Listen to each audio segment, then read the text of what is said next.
Hello guys, ഇന്ന് ഞാനൊരു full length video ഒരു വ്ളോഗായിട്ട് ഇടാൻ പോവുകയാണ്. ഈ ചാനലിൽ അങ്ങനെ വ്ളോഗ് ഒന്നും ഞാൻ ഇടാത്തതുകൊണ്ട് ഇതെൻ്റെ ഒരു ഫസ്റ്റ് സംരംഭമാണ്. എല്ലാവർക്കും സുഖമാണെന്ന് വിചാരിക്കുന്നു. എല്ലാം ആദ്യമായിട്ടാണ് ഇതിങ്ങനെ ഒരു ഫുൾ ടൈം വ്ളോഗ് എടുത്ത് നമ്മൾ യൂട്യൂബിൽ ഇടുന്നത്. വീട്ടിൽ നിന്ന് ഇറങ്ങാൻ പോകുന്നതിന് മുമ്പ് ഞാൻ നിങ്ങൾക്ക് എൻ്റെ വീടും പരിസരമൊക്കെ ഒന്ന് കാണിച്ചു തരാം ഗൈസ്. ഇതാണ് ഗൈസ് ഞാൻ താമസിക്കുന്നത് എൻ്റെ വീട്. അതിൽ നിന്ന് ഇറങ്ങി വരുന്നതാണ് ഗൈസ് എനിക്ക് കഴിഞ്ഞ കൊല്ലം പറ്റിയ കയ്യബദ്ധം. അപ്പോൾ ഞാനും അമ്മയും ഇവളും കൂടാണ് ഇന്ന് ട്രിവാൻഡ്രത്തേക്ക് പോകാൻ പോണത്. ട്രിവാൻഡ്രം വരെ പോകാൻ പോകുന്നത് നമ്മുടെ ഈ വണ്ടിക്കകത്താണ് പോകാൻ പോണത്. ഞാൻ ഇതുവരെ ഈ വണ്ടിയിൽ അങ്ങനെ ദൂരെ എങ്ങും പോയിട്ടില്ല. ഇപ്പോഴും എന്ന് കണ്ടറിയാം ഇതെന്തരാകുന്നുള്ളത്. ഞാൻ ഈ കണ്ണപ്പല്ലിൽ ഏറ്റവും കൂടുതൽ ദൂരെ പോയിട്ടുള്ളത് കൊല്ലത്ത് മാത്രമാണ്. അതിൽ 3-4 വട്ടം പോയപ്പോഴത്തെ അങ്ങനെ പോയതിൽ ഒരു 2 വട്ടം തന്നെ ഞാൻ വഴി കിടന്നിട്ടുണ്ടായിരുന്നു. വഴി കിടന്നതെന്ന് മാത്രമല്ല, വണ്ടി കത്തിപ്പോകുന്ന രീതിയിൽ വരെ എത്തിയിട്ടുണ്ടായിരുന്നു. എന്നിട്ട് നിങ്ങൾ വിചാരിക്കും ഞാൻ എന്തിനാണ് പിന്നെ ഈ പാട്ട വണ്ടിയും കൊണ്ട് ട്രിവാൻഡ്രത്തേക്ക് പോകാൻ പോണേന്ന്. ഇതെൻ്റെ കോൺഫിഡൻസ് അല്ല കേസ്, അഹങ്കാരം തന്നെയാണ്. എന്തായാലും ഞാൻ പോകുന്നതിന് മുമ്പ് വണ്ടി തുറന്ന് നോക്കി വെള്ളമൊക്കെ കൊണ്ടൊന്ന് ചെക്ക് ചെയ്ത് നോക്കിയായിരുന്നു. കാരണം ലാസ്റ്റ് വട്ടം ഞാൻ വഴി കിടന്നത് ഇതിൻ്റെ വെള്ളം കുറഞ്ഞിട്ട് വണ്ടി ഹീറ്റായി നിന്നപ്പോഴത്തേനാണ്. അന്ന് പാരിപ്പള്ളി ജംഗ്ഷനിൽ വലിയൊരു ബ്ലോക്ക് തന്നെ ഈ വണ്ടി ഉണ്ടാക്കിയിട്ടുണ്ടായിരുന്നു. പഴയ വണ്ടി ആയതുകൊണ്ട് തന്നെ ഒരുപാട് ദൂരം ഓടുമ്പോഴത്തേന് അതിനനുസരിച്ച് പ്രശ്നങ്ങളും ഈ വണ്ടിക്ക് വരുന്നിട്ടുണ്ടായിരുന്നു. എല്ലാം ചെക്ക് ചെയ്ത് നോക്കിയതിന് ശേഷം മോണിറ്റർ അടിച്ച് ഞാൻ നേരെ ടൈംസിലോട്ട് കയറിയിരുന്നു.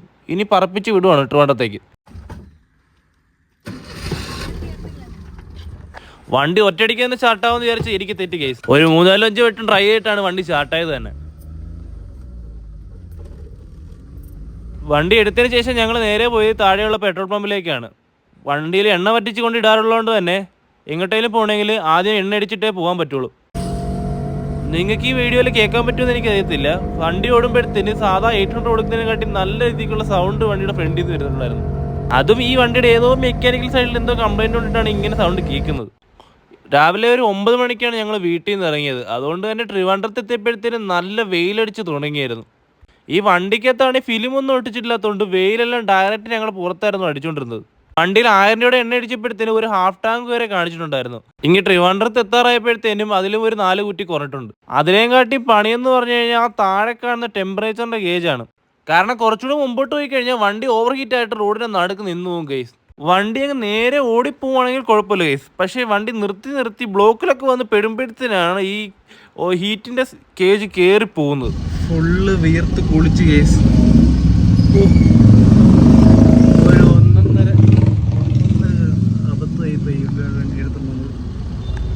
സാധാരണ ഒരു മണിക്കൂർ കൊണ്ടുവരേണ്ട ഓട്ടം ഈ വണ്ടിയിൽ ഞാനൊരു 1.25 മണിക്കൂറെങ്കിലും എടുത്തു ഈ ആറ്റുകാൽ അമ്പലത്തിൽ എത്താനായിട്ട്.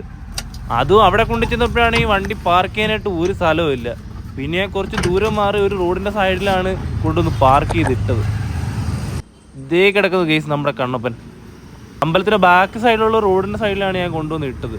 ഞാൻ ആദ്യമായിട്ടാണ് ഈ അമ്പലത്തിൽ വരുന്നത് തന്നെ. അതുകൊണ്ട് മാപ്പ് കൊണ്ട് ഞങ്ങളെ എത്തിച്ചത് ഈ അമ്പലത്തിൻ്റെ ബാക്ക് സൈഡിലുള്ള റോഡിലൂടെയാണ്. ആദ്യം ഞാൻ അവരെ കൊണ്ടുവന്ന് അവിടെ ഡ്രോപ്പ് ചെയ്തതിന് ശേഷമാണ് ഞാൻ വണ്ടി പാർക്ക് ചെയ്യാനായിട്ട് ഇങ്ങോട്ട് വന്നത്.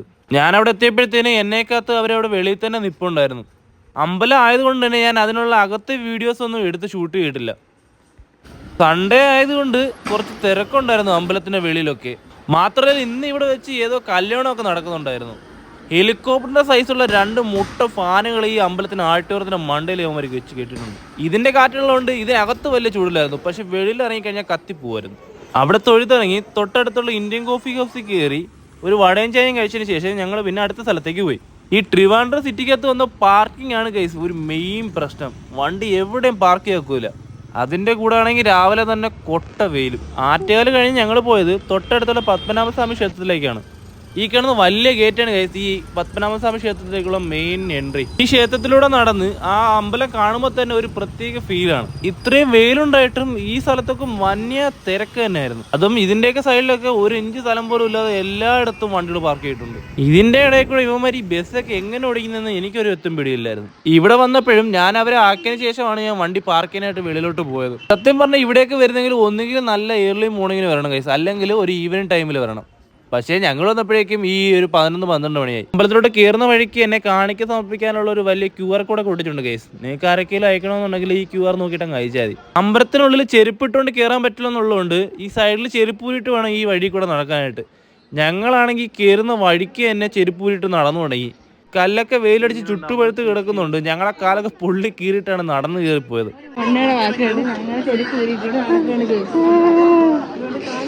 ഇത്രയും വെയിലുണ്ടായിട്ടും ആ നടക്കുന്ന വഴിയുടെ അങ്ങേയറ്റം തൊട്ട് ഇങ്ങേയറ്റം വരെ ഫോട്ടോഷൂട്ട് ആൾക്കാരുടെ ബഹളം തന്നെയായിരുന്നു. സാധാരണ എല്ലാ അമ്പലത്തിലും ചെന്ന് കയറിപ്പോണ പോലെ ഈ അമ്പലത്തിൽ നമുക്ക് കയറിപ്പോകാനായിട്ട് പറ്റത്തില്ല കേസ്. സ്ത്രീകളായാലും പുരുഷന്മാരായാലും മുണ്ടോ സാരി ഉടിക്കേണ്ടി വരും നമുക്ക് ഇതിനകത്ത് കയറാനായിട്ട്. മാത്രമല്ല ബാഗോ മറ്റു സാധനങ്ങളോ പോയിട്ട് നമ്മുടെ ഫോൺ പോലും അകത്തോട്ട് കയറ്റി വിടത്തില്ല. അതെല്ലാം വെക്കാനായിട്ട് ഇവിടെ തന്നെ ഒരു ക്ലോക്ക് റൂമും ഉണ്ട്. ഞങ്ങളുടെ കയ്യിൽ നിന്ന് 40 രൂപയാണ് സാധനങ്ങളെല്ലാം വെക്കാനായിട്ട് മേടിച്ചത്. ഈ അമ്പലത്തിൻ്റെ ഫ്രണ്ടിൽ തന്നെ ഒരു വലിയ അമ്പലക്കുളമുണ്ട് കേസ്. ഫോണില്ലാത്തതുകൊണ്ട് തന്നെ ഇതിനകത്തുള്ള വീഡിയോസ് ഒന്നും എനിക്ക് ഷൂട്ട് ചെയ്യാൻ പറ്റിയിട്ടില്ല. അരമണിക്കൂർ കഴിഞ്ഞ് അമ്പലത്തിൽ ഒരു ടാറ്റയൊക്കെ എടുത്തിട്ട് ഞങ്ങളും അവിടെ നിന്ന് ഇറങ്ങി. ഇനി നേരെ തിരിച്ച് ഞങ്ങളുടെ വീട്ടിലേക്കാണ് പോകാൻ പോണത്. ഇതിൻ്റെ തൊട്ട് ഫ്രണ്ടിൽ തന്നെ ബസ് സ്റ്റോപ്പ് ഉള്ളതുകൊണ്ട് ബസ്സിൽ വരുന്നവർക്ക് ഭയങ്കര എളുപ്പമായിരിക്കും. തിരിച്ചു വരുന്ന വഴിക്ക് ചൂട് സഹിക്കാൻ പറ്റത്തുണ്ട്. ഞാൻ വഴിയിൽ കണ്ട ഒരു കരിക്ക് കച്ചവടക്കാരൻ്റെ അടുത്ത് വണ്ടി നിർത്തി.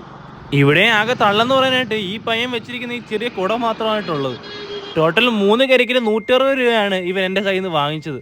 എന്നാൽ അത് കുടിച്ചപ്പോഴത്തേനും ഒരു വല്ലാത്ത ആശ്വാസം തന്നെയായിരുന്നു എനിക്ക് ഉണ്ടായിരുന്നത്. അങ്ങോട്ട് പോയതിനെക്കാട്ടിയും ടൈം എടുത്തെന്ന് തോന്നുന്നു എനിക്ക് തിരിച്ച് വീടെത്താനായിട്ട്.